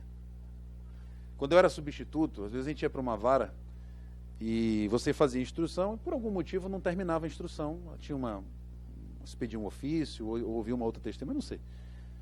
Mas eu, às vezes, quando eu tinha certeza de que houve litigância de má-fé, eu registrava logo em ata. Por exemplo, o reclamado, o preposto, nitidamente mentiu para mim num certo ponto. Vamos imaginar o seguinte. O preposto diz que a loja é vermelha. A testemunha dele vem e diz que a loja é branca, confirmando a tese do reclamante. Isso aqui eu estou criando um caso. Aí poxa, tudo bem. A testemunha da empresa veio e confirmou a tese do reclamante. Logo, o reclamante tem razão. Mas espera aí, esse preposto disse que ele é vermelho. O cara está mentindo. Né? Então, a gente vai além da simples questão de quem tem razão ou não no processo. Eu também vou na questão de que alguém está me fazendo de besta. Então, preposto, vamos lá. Você não disse que era vermelho? Como é que agora a sua própria testemunha diz que é branco? Não, doutor, é vermelho. Tá bom, vamos ouvir a próxima testemunha da empresa. Ela entra, a primeira pergunta que eu faço. É branco ou vermelho? É branco, sempre foi branco. Ah, sempre foi branco. É branco ou vermelho? Aí ele, doutor, desculpa, é vermelho mesmo. Desculpa, é vermelho. O senhor lembrou agora que é vermelho? Não, realmente sempre foi branco. Sempre foi branco, eu que disse que era vermelho. Beleza. Mas tem uma carta precatória para ver, não é uma testemunha por carta precatória? Tem, mas eu já registro em ata. Tendo em vista, aí eu registrava tudo isso e colocava, violado está o conteúdo ético do processo. Bom, negrito e sublinhado. E ia embora. No próximo juízo, o cara que fosse sentenciar, ele não tinha como não dar a litigância de má-fé. Vocês entenderam? Não tinha como não dar a litigância de má-fé. Porque o Estado, o juiz, disse que houve litigância de má-fé e está registrado em ata. Vocês entenderam? Então não é só em sentença. Eu posso registrar isso porque, como eu não vou sentenciar, eu já deixo consignado em ata para o colega que vai sentenciar sentar apoiando a empresa. Ou se for reclamante, ou não reclamante. Vocês entenderam? Então, é possível fazer isso com maior tranquilidade. Poderia. Eu poderia ter feito a imposição da multa, dado prazo para eles fazerem o pagamento, sob pena de sacanagem. Poderia. Também é possível. Juridicamente, plenamente possível. A litigância de má-fé e tutela provisória de evidência. Gente, eu não vejo... Alguém já fez aqui?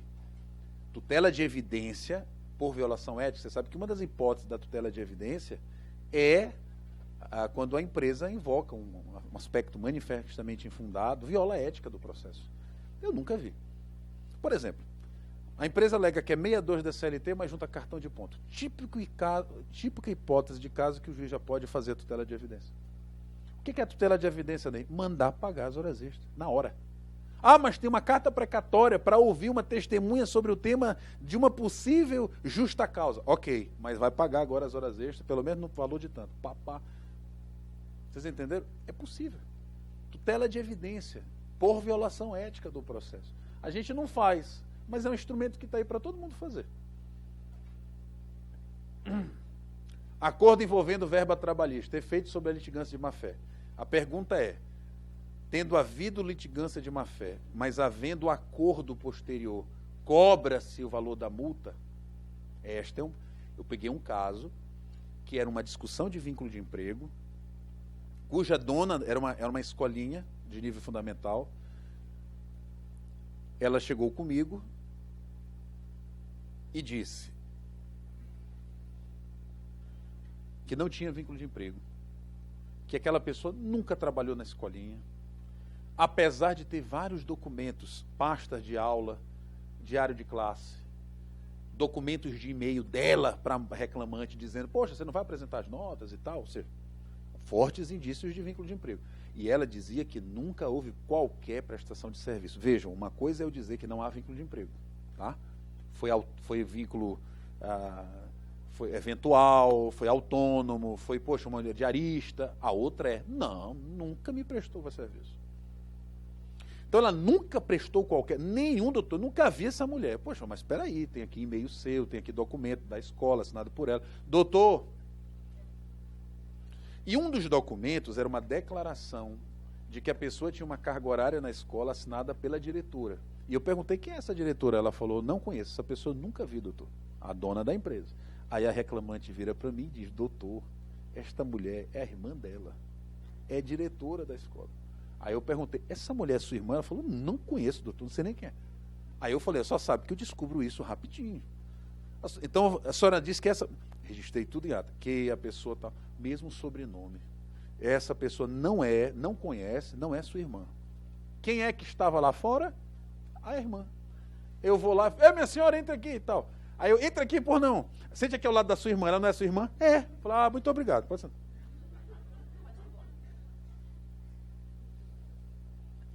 Aí eu falei, olha, aí lotado de advogado na sala de audiência, que já me conheceu, né? Aí eu falei assim, como é que a senhora faz o negócio? A senhora é professora, poxa, sexta-feira, estou aqui para trabalhar, a gente está aqui de brincadeira não. Como é que a senhora faz um negócio desse? Não, doutor, é porque eu estou com medo de ser uma condenação muito grande. Eu falei, poxa, mas não justifica. A senhora fazer uma mentira de lavada dessa, que vergonha. A senhora devia se arrepender do que a senhora fez. Poxa, não, doutor. Aí eu fui, né? Aí registrei em ata, que se arrepende amargamente, que entendeu o caráter pedagógico da minha fala. E tarará e tururu. Aí o advogado, doutor, eu quero fazer um acordo. Pois não, vamos fazer um acordo. Vamos fechar um acordo em tanto por mera liberalidade. Está fechado o acordo. Aí tá, homologa o acordo. Aí o advogado levanta. Calma, doutor, agora eu vou sentenciar a litigância de má-fé. Ele, não, doutor, nós fechamos um acordo. Eu falei, fechou o acordo quanto ao crédito trabalhista. O que me fez de besta eu vou sentenciar agora. Aí ele ficou branco, o advogado. Não, doutor, não pode. Não pode? Espera aí. Uma coisa não tem nada a ver com a outra. Isso é matéria de ordem pública, meu amigo. Não existe isso de você fazer o juiz de besta, enganar a justiça, e não deu certo, paciência, vamos fechar o acordo. Nada disso, não é assim que funciona, não. Senão todo mundo chegava para fazer o que quisesse, se não der certo, vai só fechar um acordo. Aí terminou, homologa o acordo, passo a sentenciar no tocante à violação ética do processo. A reclamada fez isto, condena a pagar multa e tal. Aí, doutor, pode fazer acordo? Eu falei, pode. Como é esse acordo? Eu falei, o acordo eu estou condenando 5 mil, pague 5 mil para reclamante de litigância de má-fé. Aí a reclamante falou, eu não quero esse dinheiro sujo. Aí eu falei, agora lascou-se. Aí ela falou, você não quer? Eu falei, não, quase eu digo, eu quero, mas não podia, né? Aí consignei que a reclamante não queria. Eu falei, pronto, então vai doar para pai. Todo mundo concorda? Concorda, doutor, dá para pai. Quanto a senhora vai dar para pai? Aí ela falou, doutor, posso dar 500? Eu falei, nada disso, que história é essa? Minha honra vale só 500 reais. Não pode. Aí, para um lado, fechamos em 2.500. Gente, terminou esta sessão. A mulher levantou e falou, doutor, nunca mais eu vou fazer o que eu fiz. Nunca mais, eu me arrependo amargamente. Aí eu falei, a senhora entendeu o que aconteceu aqui? Eu entendi, doutor, eu realmente agi mal. Aí os advogados que estavam lá, né, depois falaram, doutor, durante 3 semanas não veio uma testemunha mentirosa. Que aquilo foi um efeito pedagógico, assim, cuidado, doutor Ney está aí, nessa hora. Os testemunhas, não, então vamos desistir dessa. Então era um negócio.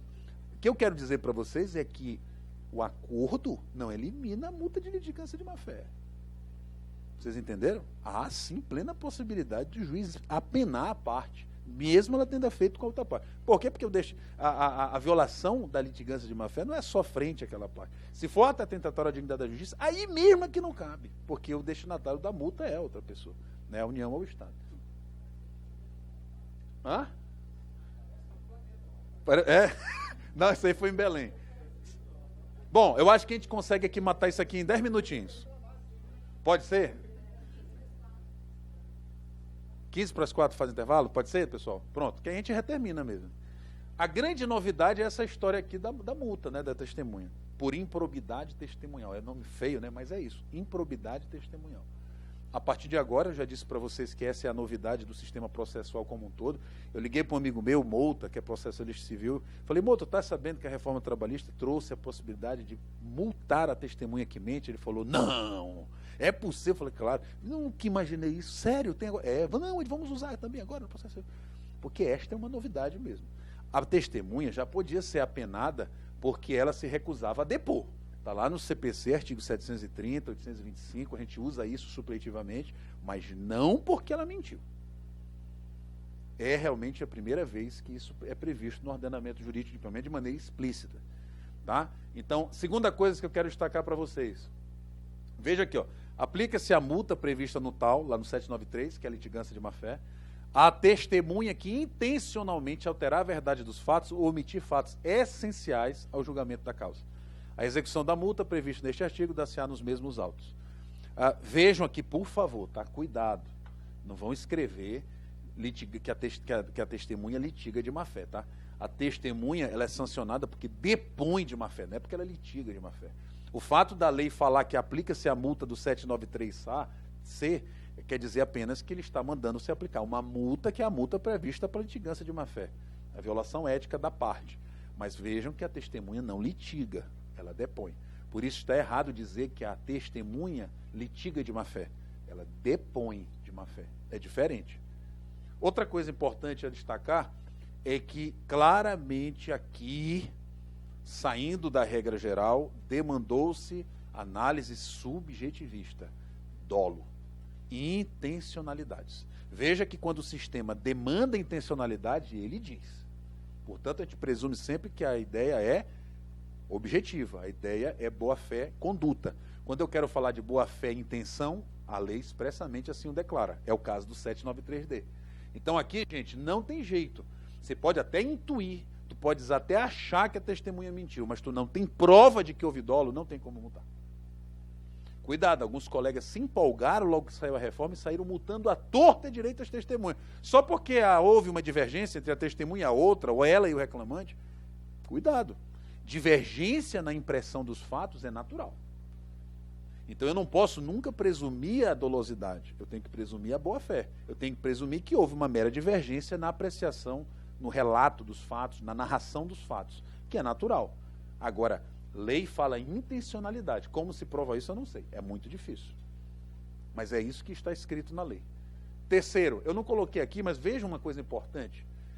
Fatos essenciais ao julgamento da causa. O cara pode ter até mentido, mas se o fato que ele mentiu não foi essencial para o julgamento, não cabe a multa. Atentem para isso, hein? Não se multa apenas porque ele mentiu. Multa-se porque ele mentiu em fato essencial ao julgamento do processo. Então ele pode até mentido, mas se esse fato que ele mentiu não é essencial ao julgamento da causa, é secundário, adjacente, não cabe multa. Não é porque eu acho que deveria. Eu estou dizendo apenas que a lei, e como a interpretação tem que ser restritivista, porque é uma penalidade, a lei realmente dá essa margem de discussão. Será que não dá para mudar um pouquinho o pensamento ali, separando em alterar a verdade de quaisquer fatos, ou omitir, aí sim, os fatos essenciais? Ou seja, os fatos essenciais seriam ligados ao julgamento? Mas muda, será? Porque alterar a verdade, tem diferença? Tem, né? Uma coisa é você positivamente mudar um fato. A outra é você silenciar. Será que dá? Pelo menos do que eu tenho visto aí, o pessoal tem batido nessa linha, de que é uma saída. Ou seja, o que ele está dizendo é o seguinte, se for no caso de omissão, ou seja, silêncio de alguma coisa importante, sim, teria que ser algo relacionado à essência do julgamento da causa. Mas se ele alterar a verdade do fato, de qualquer fato, mesmo que secundário, ele sofreria reprimenda. Pode ser. Eu acho que é uma boa tese. Dá para a gente interpretar isso.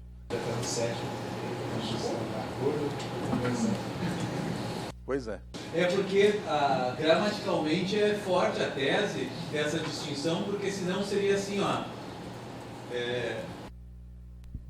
Gramaticalmente é forte essa tese, porque senão seria alterar ou omitir, alterar a verdade ou omitir fatos essenciais.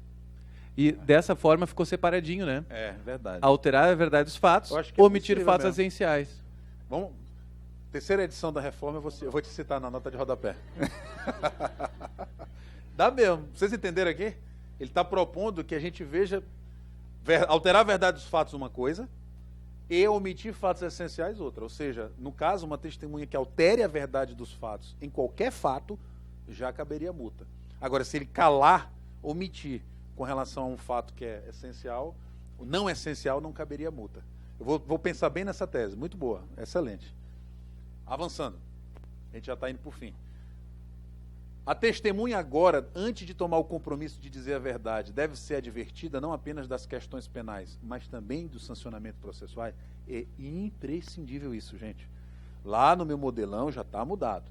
Ela é advertida não só dos aspectos penais, mas também da multa. Eu já digo, fica advertida que se você mentir, se você alterar a verdade dos fatos, você vai incorrer no crime de falso testemunho e pagar uma multa alta. E isto é registrado na ata. Isto faz parte do mínimo de contraditório em ampla defesa. Tá bom? Para a testemunha. Ela tem que saber que ela pode ser apenada com a multa. Tudo bem? Mas, professor, ninguém pode se excusar de que não conhece a lei. Tudo bem. Mas a gente está falando, a gente vai ver daqui a pouquinho que o TST regrou isso muito intrincadamente, né? Exigindo que o juiz abra incidente. Então, para mim, uma cautela essencial é o juiz já desde logo, até por cooperação, dizer, você vai pagar uma multa. Teve uma testemunha que perguntou, que multa, doutor? O senhor não sabe? O seu advogado não falou? Não. Falou, o senhor vai pagar uma multa se o senhor mentir. Falou, vixe, é sério mesmo aqui. Falei, não era antes. Muda um pouquinho o ambiente mesmo. O cara pensa que é uma coisa e é outra. A testemunha informante também está sujeita a multa? Vamos começar a entrar nos detalhes aqui. A mera informante está sujeita a multa?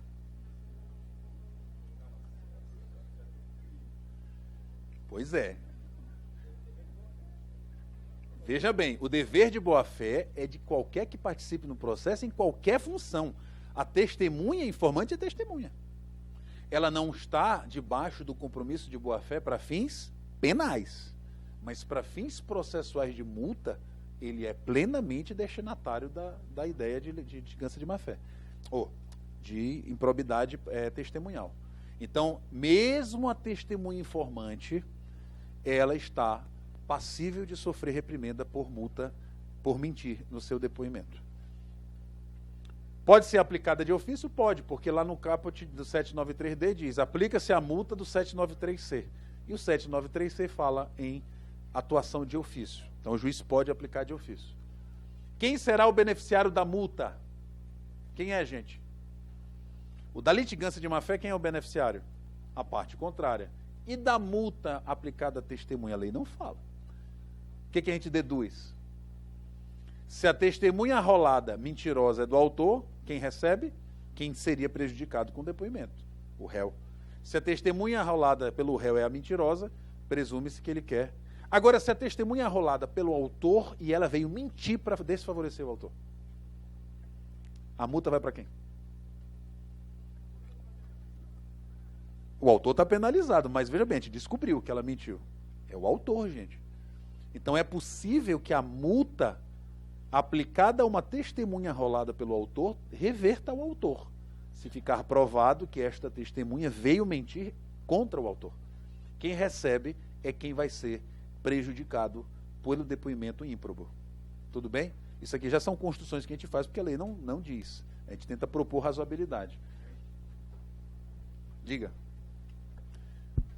Apenas uma parte nessa questão do destinatário da multa. Logo que enfim, veio a reforma e a gente começou a se debruçar com um pouquinho mais devagar sobre essas questões, também me pareceu que o beneficiário seria a parte contrária daquela que convidou a testemunha para depor. Mas eu refleti um pouquinho melhor sobre essa temática e pensei que essa mentira da testemunha está muito mais ligada a um desrespeito à corte, ao contempt of court lá dos Estados Unidos, ou seja, estaria muito mais ligada à ideia de um desrespeito ao poder judiciário. E quando o 793D faz menção à multa da litigância de má-fé, penso que ele faça menção simplesmente à base de cálculo e percentual, mas não necessariamente ao destinatário. Então, já tive a oportunidade em julgar algumas situações e destinei o valor para, normalmente, a União, mas lá na nossa região a gente costuma reverter, enfim, para órgãos assistenciais, etc. e tal. Numa delas houve recurso... Quanto ao destinatário? Quanto ao destinatário e houve confirmação da decisão. Em outras não houve recurso ou eu não acompanhei. Essa tese também é levantada, tá? Eu já li. A tese é de que o destinatário da multa aplicada à testemunha não seria a parte que seria prejudicada, mas seria a União ou até para uma entidade beneficente. É uma tese interessante. Eu acho que o importante é apenar a testemunha. Como a lei não fala no destinatário, a gente teria essa... Eu continuo aplicando a sistemática da litigância de má-fé, ou seja, revertendo a parte que seria prejudicada. E se a testemunha for referida, quem é o beneficiário? Foi simples, ninguém arrolou. Foi uma testemunha que mencionou e eu decidi ouvir essa testemunha. Eu pensei nessa tese de dinheiro vir para o juiz, mas não pode. Ainda mais agora que está bem curtinho o negócio. Então, esta sim, eu concordo contigo. Quando é a testemunha referida, eu concordo que nesse caso tem que ir de fato para uma entidade beneficente ou para a União. Eu prefiro mandar para a entidade beneficente. Ou quando os dois lados mentem. Sim, boa. Perfeito. Aí o dinheiro vai, não é que você deixa de apenar a testemunha, o reverte todo o valor para a União ou então para uma entidade beneficente. Já estou partindo para o fim. Ah, cadê? Se a testemunha se retratar antes da sentença, cabe a incidência da multa? Doutor, perdão, eu realmente menti. Então eu estou me retratando aqui. Faça uma distinção entre a esfera penal e a esfera processual trabalhista. A retratação evita a reprimenda criminal, mas não evita a reprimenda processual trabalhista, por violação da ética do processo. É porque a pessoa não se retrata espontaneamente, se retrata depois que viu que ficou sem... Que o negócio ficou, O juiz às vezes gastou 40... exatamente. Mas daí a aplicação da penalidade teria que ser imediata, porque se ele se retratar em uma sentença, não vai se considerar que ele mentiu. Não, se ele se retratar, ele mentiu. Ele se retratou, mas ele já mentiu. Ou seja, ele violou a ética do processo. Hã? Se enganou. Não, se enganar é uma coisa. Veja bem, uma coisa é me enganar. Então, doutor, é diferente mesmo, tá? Cuidado. Ele pode se retratar no seguinte: excelência, deixa eu dizer uma coisa. Na verdade, eu não lembro. Eu disse que eu vi, mas olha, realmente depois de ouvir todas essas considerações, é diferente. Aí não cabe a multa, eu acho que é uma retratação em que ele volta atrás apenas para reconhecer uma fragilidade da sua versão. A outra ele diz, eu dizia isso, mas de fato a verdade é outra. Aí, essa retratação é a confissão de uma violação ética no processo. Ele foge da pena penal, ele foge do aspecto penal, mas ele não foge da multa dentro do processo. Isso é polêmico, tá? Esta é uma tese que a gente abraça no livro da reforma. Cadê? Pode servir pelo menos como critério de dosimetria da multa? Pode, essa é uma proposta que a gente faz no livro. Pode até não afastar a multa, mas eu posso diminuir a multa porque ele pelo menos voltou atrás dentro do processo e me permitiu fazer um julgamento justo. Entenderam? Então eu considero a retratação apenas para valorar o valor da multa, mas eu não isento ele, não o deixo privado da reprimenda processual. Tudo bem?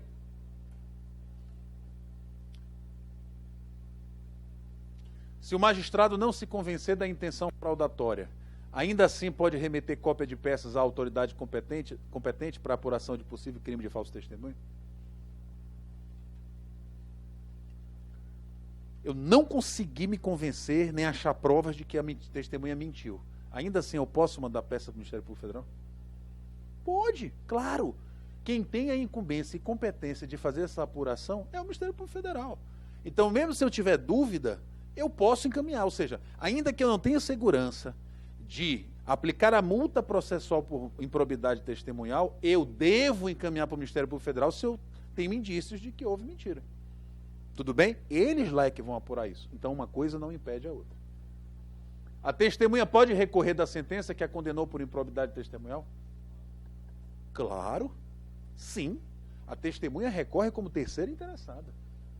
Ela deve recorrer, se ela realmente não concorda. Por isso que o juiz deve, portanto, intimar da sentença a testemunha. Ora, como é que ela vai se defender? Então, se você condena uma testemunha na sentença, essa multa, você deve mandar intimá-la pessoalmente e eu acho que até por oficial de justiça, para ter mais segurança de que ela recebeu a notificação. Por quê? Porque ela pode recorrer. A parte pode recorrer, professor?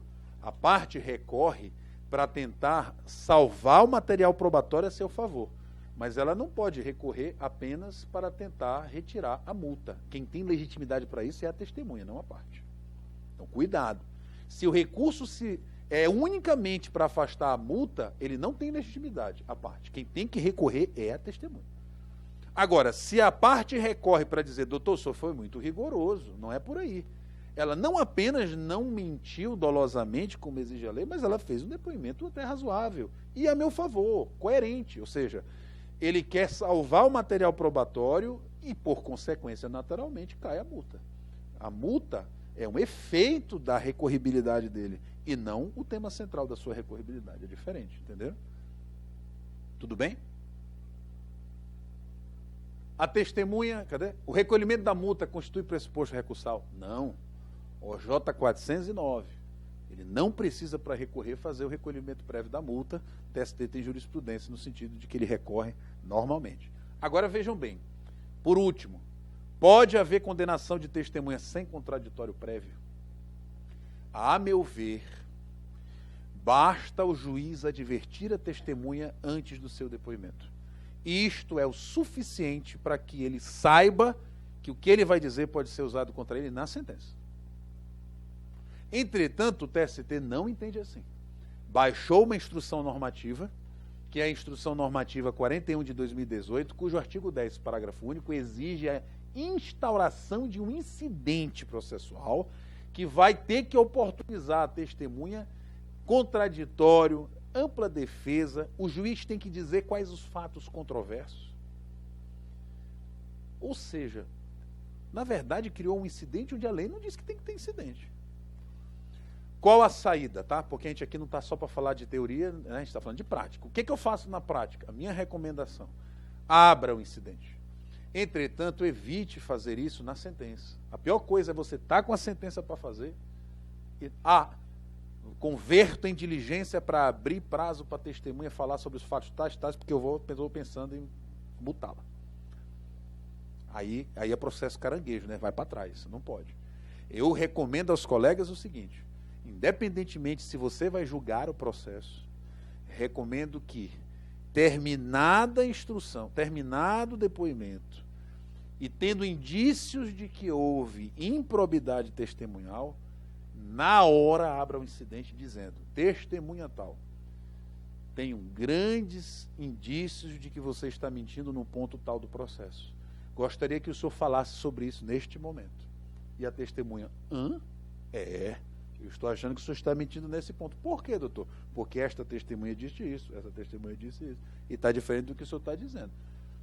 O que o senhor acha? Doutor, pensando bem, realmente não era bem assim. Agora, se a testemunha diz, não, doutor, era isso, foi desse jeito, e eu estou seguro no que eu estou dizendo. Ok, o senhor sabe que o senhor está correndo o risco de sofrer multa, estou ciente, mas eu estou dizendo a verdade. Ok, encerrado, sentença. Na sentença você decide. Mas você abriu o contraditório. Ou seja, fazer isso na audiência. E não depois que você já está com a sentença para prolatar. Mas, mano, se você está com a sentença para prolatar, é melhor nem dizer que teve improbidade. Vai, segue o processo. É melhor do que voltar atrás, fica até feio, né? A gente volta a marcar a diligência e... a testemunha vai dizer assim, não, agora eu quero ouvir uma testemunha para provar. Permite, dá a entender que é uma instrução, incidente, abre um incidente cognitivo. O cara tem direito, inclusive, a constituir advogado. Excelência, me deu prazo para constituir advogado, que agora a gente vai para o pau agora. Tu já viste um negócio desse? Ou seja, acaba criando uma belicosidade desnecessária. Eu repito, para mim o suficiente é advertir na hora, antes que a testemunha deve falar a verdade, sob pena da multa. Se eu estou sabendo da multa, eu vou dizer a verdade. Pronto, ela já está plenamente advertida. Este é o mínimo de contraditório. Mas, doutor, isso não viola o contraditório em ampla defesa se você, na sentença, multá-la? Falei, não, ela tem a recorribilidade, ela pode submeter ao segundo grau. Ela não tem direito ela tem direito a pelo menos uma análise recursal. Mas, para a gente não ter problema, o TST regulamentou, através da sua normativa, recomenda aos colegas que abram o incidente e tentem fazer isso da forma, na mesma audiência, para não ter problema de converter em diligência a sentença. O senhor entende que a testemunha, para se manifestar nesse caso, e também para interpor eventual recurso, deveria constituir advogado? Não. Para mim, não precisa ter advogado. Pelo menos no âmbito da instância ordinária, não precisa. Então, em tese, ele poderia, inclusive, recorrer se a sentença for em audiência na hora. Ela teria possibilidade, seria uma extensão, porque no processo do trabalho a informalidade ainda é um vetor e ele está ali para se defender. Eu acredito que é possível, sim, ele exercer o jus postulandi, uma modalidade de jus postulandi superveniente, digamos assim, né, para defender o seu interesse. É possível. Não tinha pensado nisso, mas é interessante. Tudo bem? Podemos? Alguma pergunta mais? Tranquilo? Eu não sei se eu consegui tocar todos os pontos aí desses. Eu acho que sim, né? Ok, então a gente vai ter um intervalo? A palavra está com a Adriana. Sim, nós vamos para o intervalo, então combinamos 4 horas de volta aqui para os grupos, pode ser? Ou as salas, quem for dos grupos das salas, e o Dr. Ney vai continuar com a gente, ao final a gente faz o nosso agradecimento a ele. Obrigada.